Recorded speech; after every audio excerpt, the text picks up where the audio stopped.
Right guys, this is a long plane review for Hudson Hawk on the AMSTRAD CPC, released by Ocean Software in 1991, and of course this is a film license, and the only time you'll get to play as Bruce Willis on the Amstrad. Now Ocean, hot on the heels of the successes with film licensed games like Robocop and Batman, were at the time buying up any potential big scripts they could, hoping to strike gold again, but they weren't to find the same success, with many of the movies in question like Darkman, Navy Seals, Nightbreed etc. not performing as hoped at the box office. Hudson Hawk was sadly another one of those. Still, Ocean tried their best to sell this on with lots of advertising, and this was of course later re-released on the Hit Squad budget label. But let's get this started up and we'll talk more about the movie, plot and what's happening as we go along. So let's see what the title screen looks like. Well, the loading screen first in fact.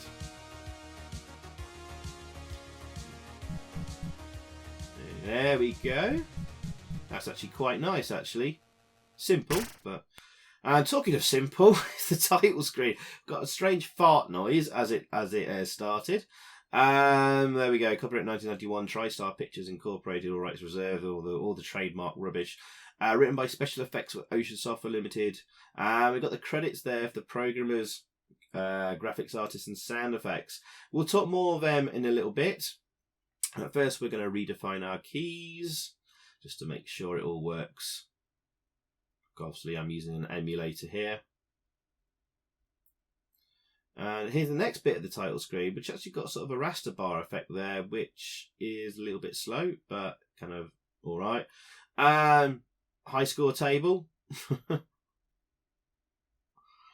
And yeah, there we go. Mission 1, Rutherford's Auction House. Hawk, your first task is to enter Rutherford's Auction House. Ah! Went too quickly. Not my fault there. That's how quickly it went. And there we go. I think you can only have sound effects on or off on that menu screen. Ah, I got hit by the dog. But I managed to hit him with a tennis ball and looks like a boxing glove. And there we go. There's Hudson Hawk here. So there's like basically 3 missions split into several sub-levels. Usually about 4 sub-levels per mission. We're just collecting money bags here. You don't have to collect the money bags. You just get bonus points. You can just run to the end of the level here, but pretty much. So it's kind of, it feels like it's going to start off as like an action platformer. But it's actually more of a logic game moving into a puzzler at times. There's usually something on each level that you have to overcome and work out with your brain rather than your platforming skills. And this follows the plot of the movie quite well. In fact, there is a scene in the movie where there's a rope thrown across 2 buildings and Hudson Hawk has to climb across with his pal. But we'll talk about the movie more in a... actually, perhaps we probably should now. Okay. After this first puzzle, so we're moving crates. So let's talk about this first. So we're moving a crate onto a lift there, and then there's another crate there. Some money bags, don't need them. We need to push this crate over here, just to the edge of this platform, because our exit of this level is that window that's open at the top there, in the top right. And then we come up on the lift here. But it can be a little bit awkward, sort of manoeuvring Hudson Hawk at times. And can be a little bit annoying and frustrating at times when things don't go as they should do. Like now, for some reason, the crate was not on top of the other one. It was just on the floor because we scrolled off the screen. And luckily, you can actually push and rearrange them fairly quickly. Like if you push a crate into like a dead end against a wall, if you push hard enough against it, it will sort of fly back behind you, so you don't get basically stuck in the game forever. So at least they've well, play tested that bit. There we go. Quite a small playing area. Oh, that's respawned. I think that's meant to be a bird. I'm not sure what it is. But yeah, we can now use these crates to get up to the top window. Just push the other one slightly across. And then we can use this one to get to the highest windows. And that is basically level 1 of mission 1 done. There we go. We're now entered Rutherford's, where we're stealing an item from this auction house. And there's now laser tripwires we need to duck under. Guards with guns. And like security surveillance cameras that actually shoot lasers out. And be quite awkward using the ball here to defeat enemies.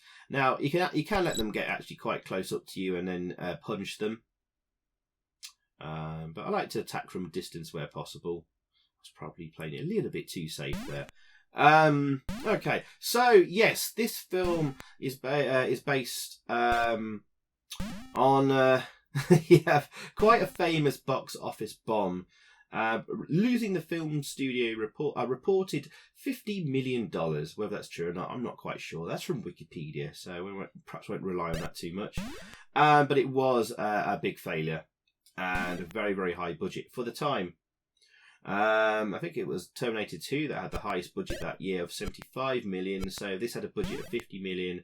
That shows you how close it was to sort of Terminator 2 levels. Anyway, so this was hot on the heels of the success of Die Hard 1 and 2, and studios were very, very keen to get Bruce Willis for their next movie and were willing to spend whatever it took.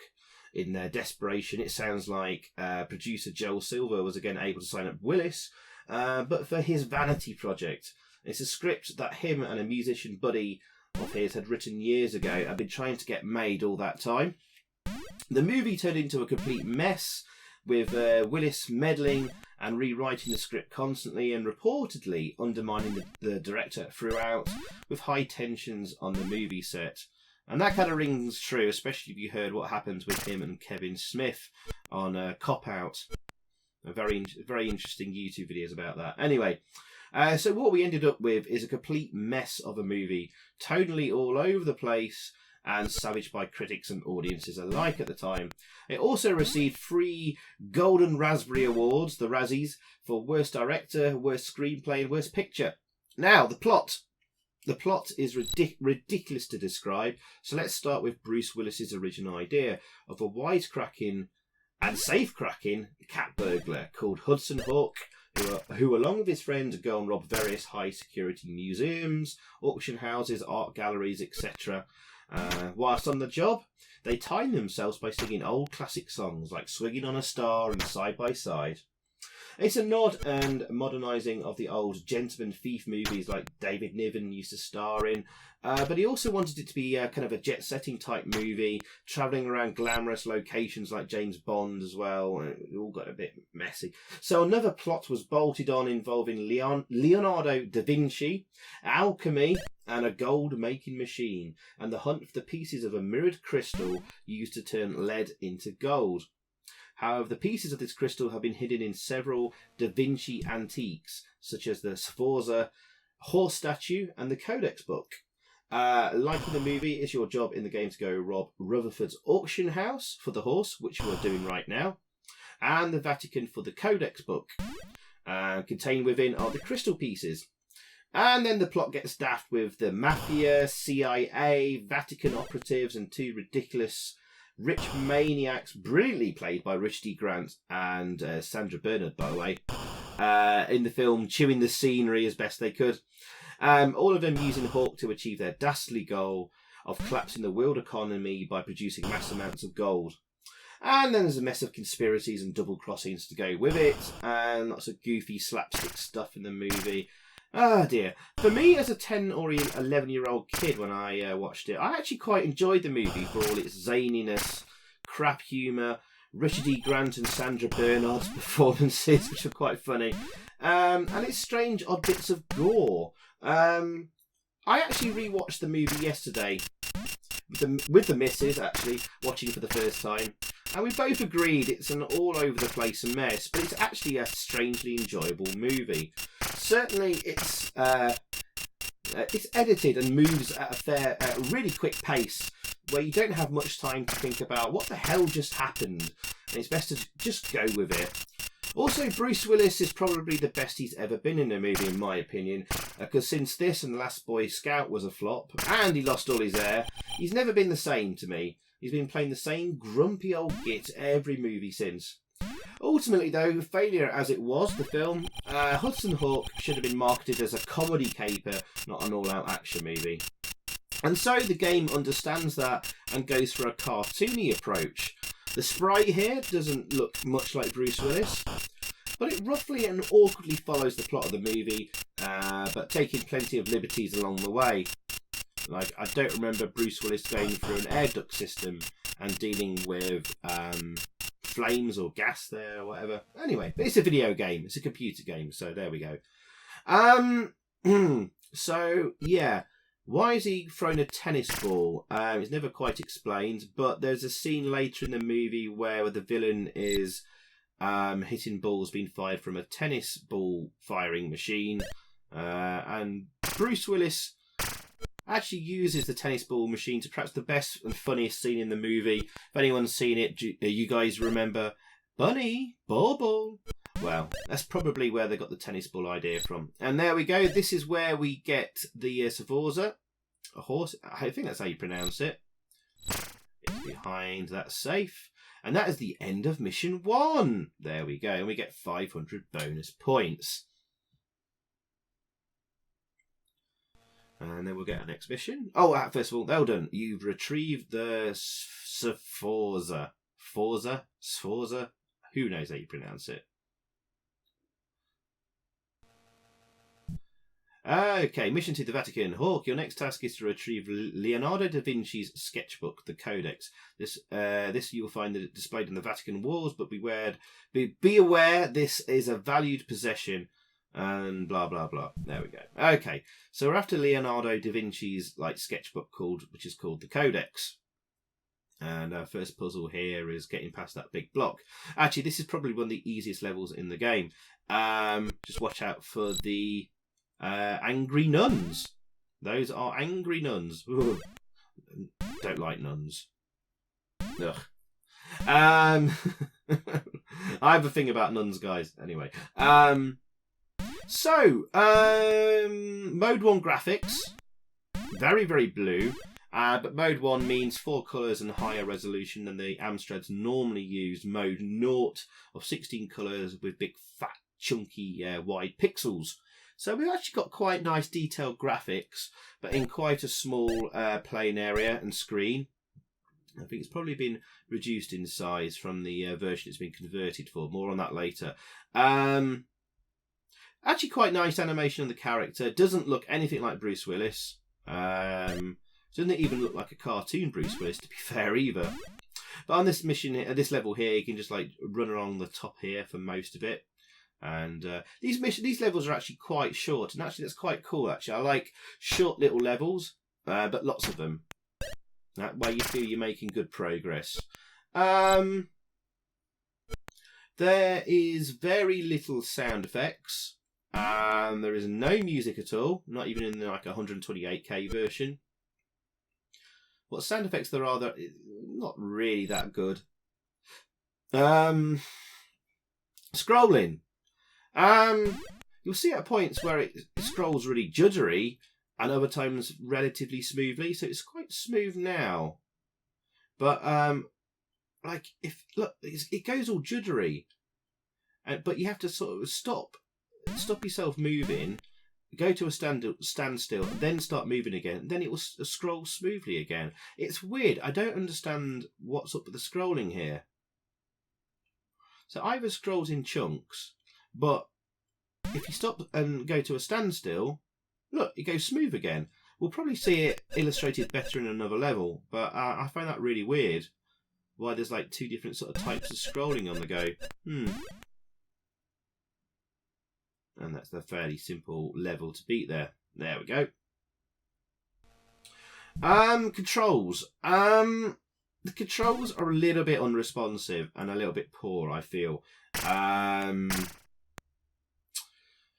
And there's awkwardness in sort of landing on smaller platforms, and then you end up finding out you fall through them all of a sudden, and that gets very frustrating, especially on the final level of this mission, just before collecting the codex book.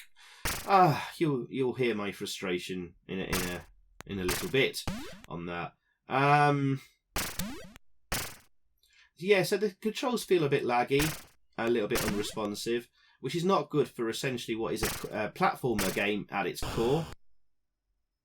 Despite the odd puzzles and logic things to work out and stuff, I think here the logic puzzles here are we're going to have a few switches to turn off, like basically fans that will kill us if we touch them if they're switched on.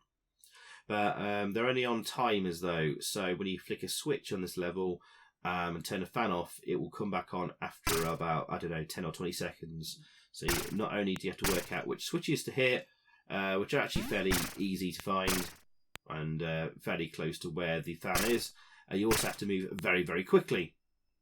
And also get your timing right between spikes. I'm not sure why these spikes are appearing like the spikes in Hunchback in a air ventilation, air duct thing, but there we go. Actually, this feels very much like Die Hard. We're going through air ducts and ventilation shafts. So there you go. This is the closest we're going to get to Die Hard on the Amstrad, guys.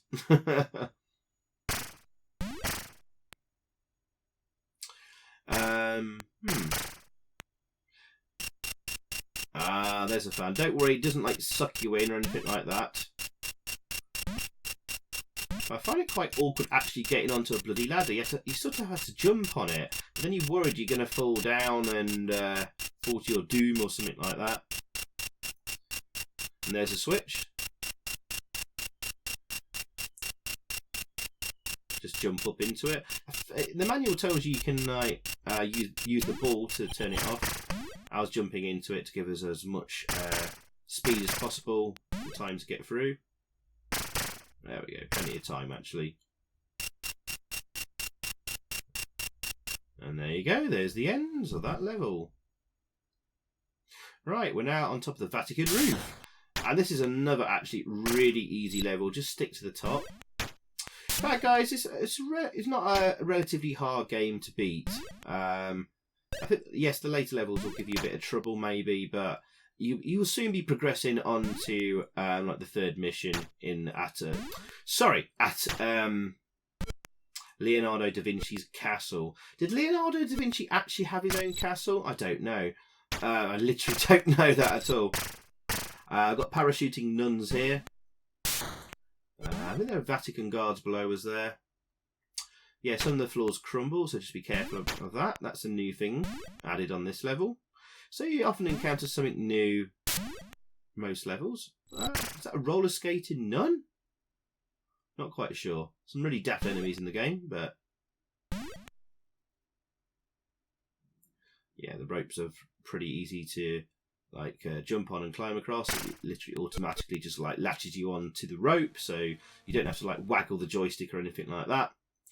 And actually, I think this is the last level of this mission actually. So making very good progress here.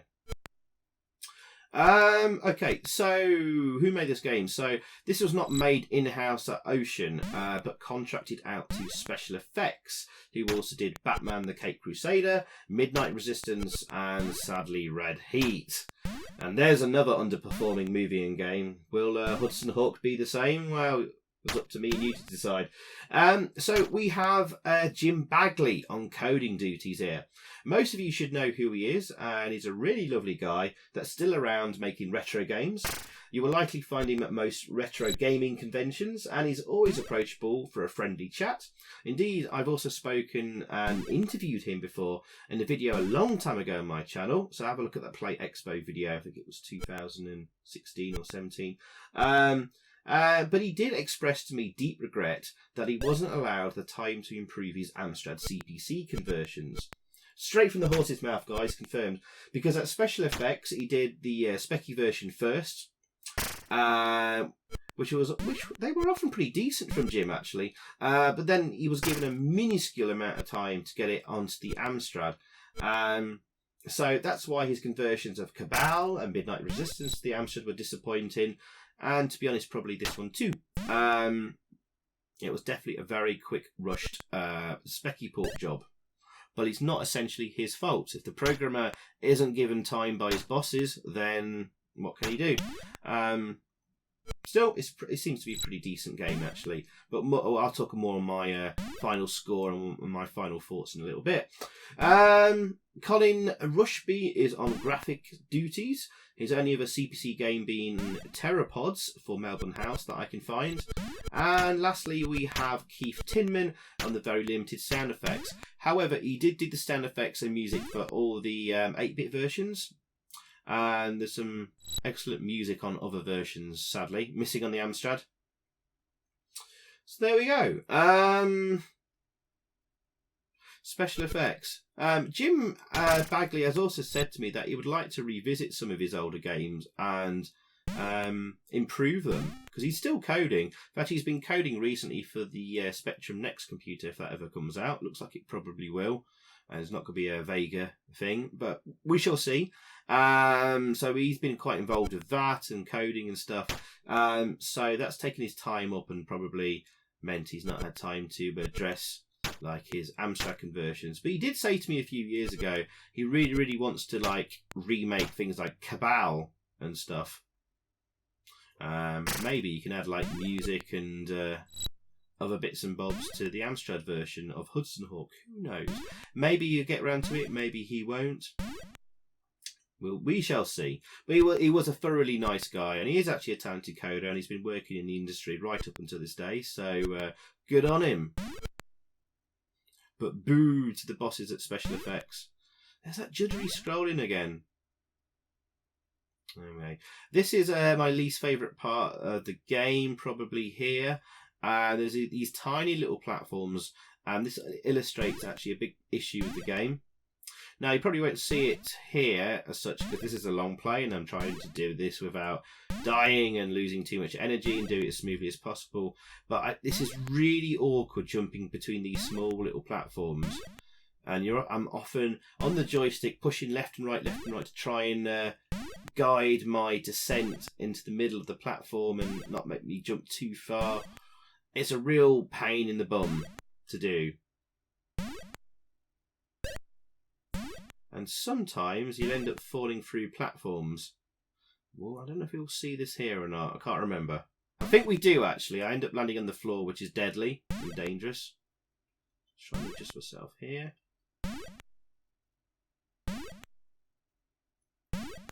So I have to go really slow. Look at that! I fell through the platform. Oh dear. Yeah, that one's my fault. But it's actually really awkward to control at times. And that was not enjoyable at all. I'm just glad I blasted through that bit there. You don't get any energy replacement. Oh, actually, there we go. Actually, sorry, yeah, well done. You've retrieved the codex book. That was the end of the mission. I neglected to notice there. And we've got the codex book. And there's the drawing of the... Yes, that famous painting. So, yes, here we go. Mission 3, the castle. Hawk, the final task is to enter Da Vinci's castle in search of the mirror crystal. The crystal is the only way of destroying the gold machine and the alchemy project. The economic fate of the world is in your hands. Good luck.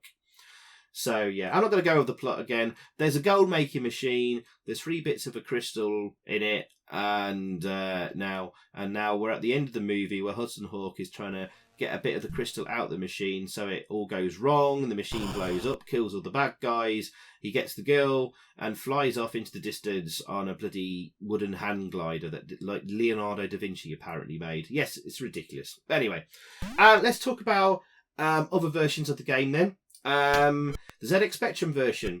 So the CPC is pretty much a direct port of this. Of course, you guys have probably guessed that right from the start.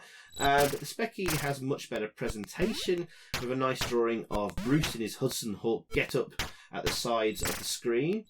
It has music on the title screen and the story screens in between missions, and also has music in game. What's more annoying is it's more colourful using white, red, yellow and green and blue, and it also plays faster and smoother. Although strangely, the Specky uses a push scrolling system where the screen will scroll when you get near to the edge of the screen, whereas the CPC version will keep the character basically central and constantly scroll when you move. I don't know why the Specky version didn't have that and the Amstrad version did. Bit strange. But to be honest, this is a better scrolling system. It's just that it's at times poorly implemented with a juddery scroll that happens. But if you stop your character and go to a standstill, then move again, then it scrolls nice and smoothly. Anyway. But unfortunately, the Specky version is definitely superior to the CPC version, sadly. I know the Jim didn't get much time, but I still have no idea why the CPC version couldn't have had the music at least on the title screen. Oh, and in the last level of a mission, if you trip the alarms, the borders of the game, the Specky version, flash to signify this, lots of colours, which is kind of cool, a nice little effect. It doesn't happen in the Amstrad one. Meh. Commodore 64. Same layout and gameplay as the Specky and the CPC version. Has the most colourful graphics of the three, although the most blockiest too.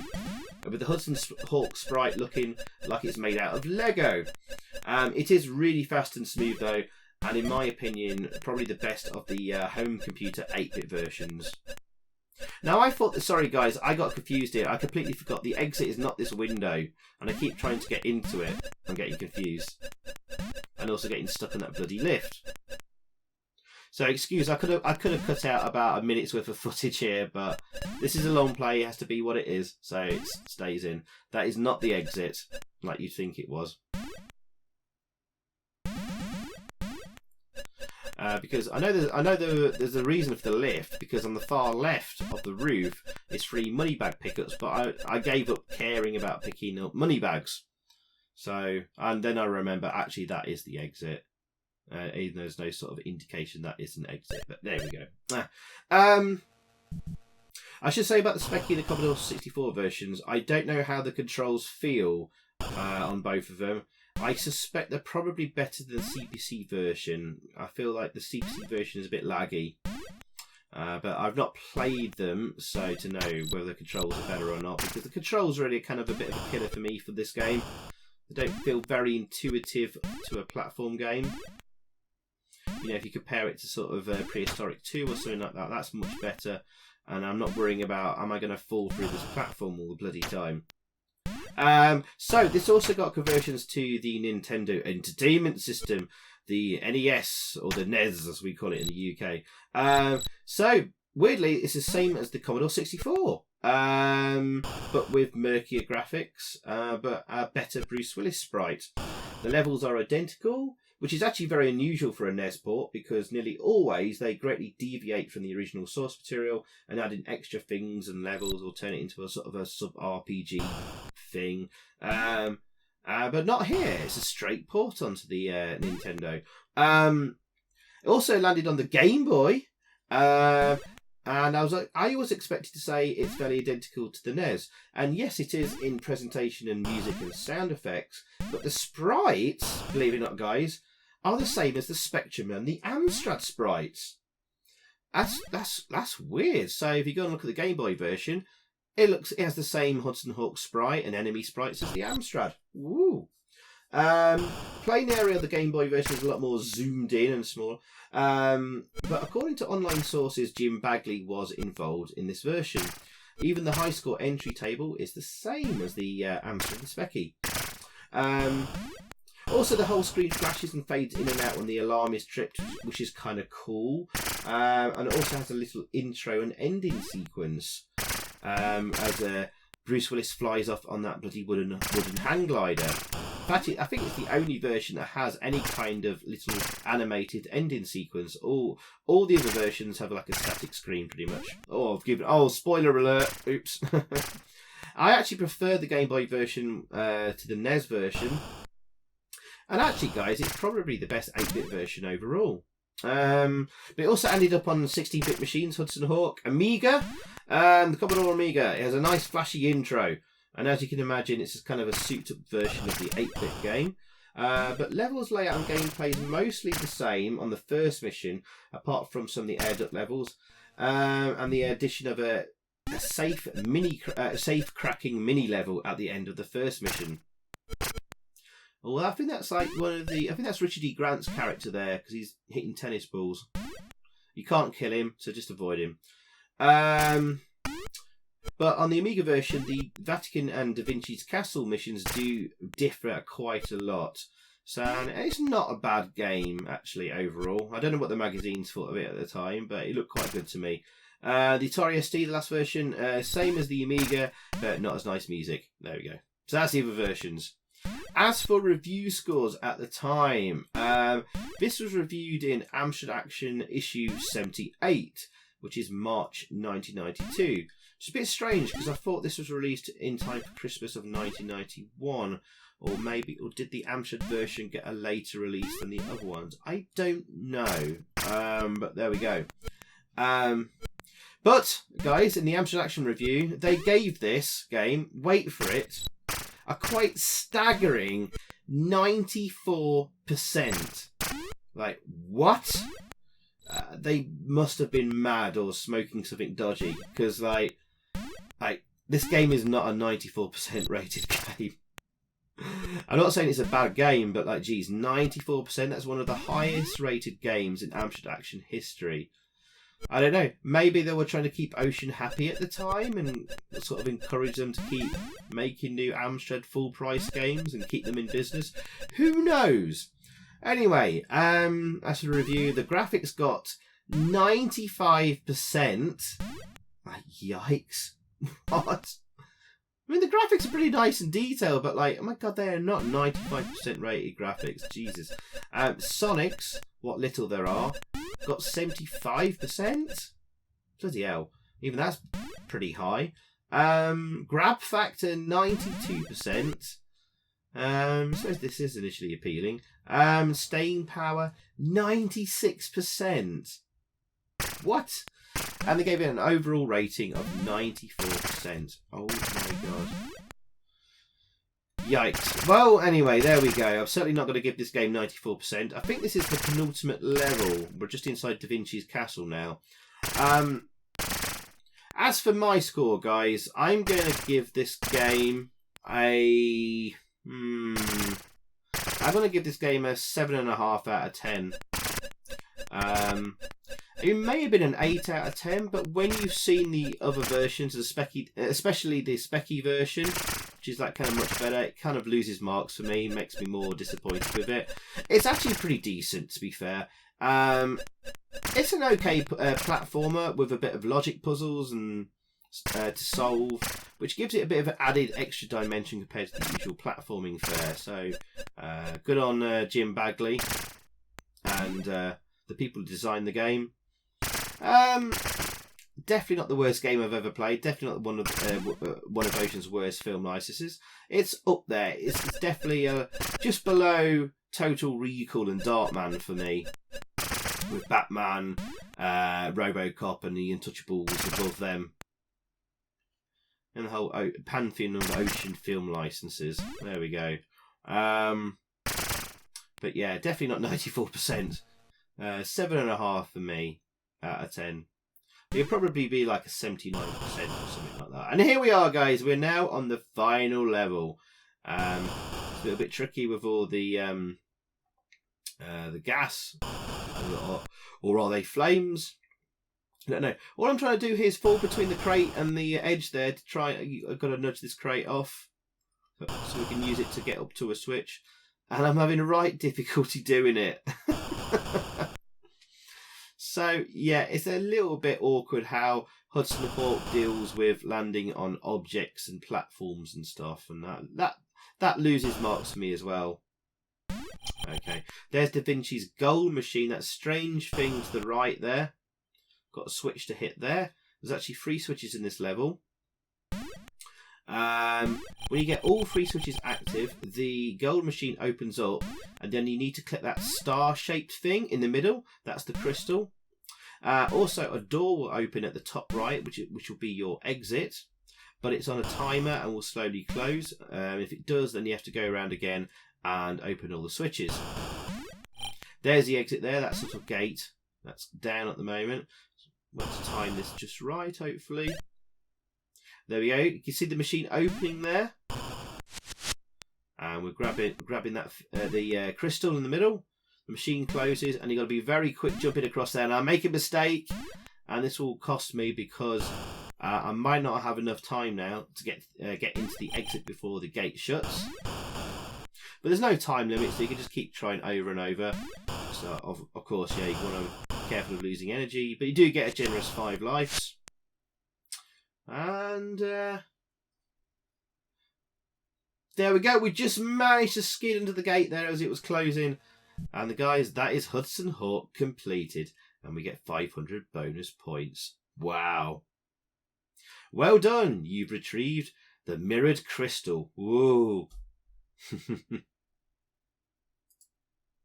And yeah, I think we'll get one more end screen after this. We'll get more bonus points, more 500 points. There we go. I quite like the stretch screen effect between sort of scenes or whatever. That's nice. Congratulations, you've completed Hudson Hawk. And that's Bruce Willis and his nun-girlfriend escaping on that bloody wooden hang glider. So there we go, guys. Wow. One of Ocean's last film licenses, they had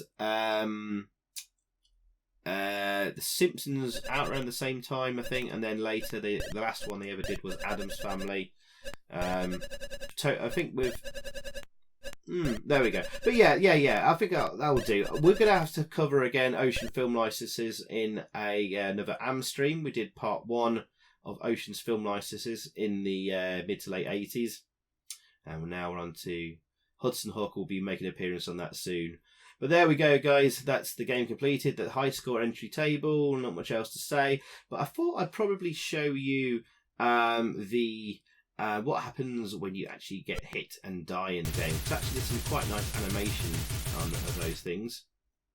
So here's what happens when you get hit by a laser. That's actually quite a nice little death animation there. And I think there's other ones where you get blown up by the laser tripwires and stuff like that. But there you go. I've got nothing else to show you really, guys. So there we go. 7.5 out of 10. Goodbye. So thanks for watching, guys. I hope you enjoyed that. If you did, please click a like below, leave a comment, and also subscribe if you haven't already. And over that way, there's another video for you to check out. Xyphoe, out.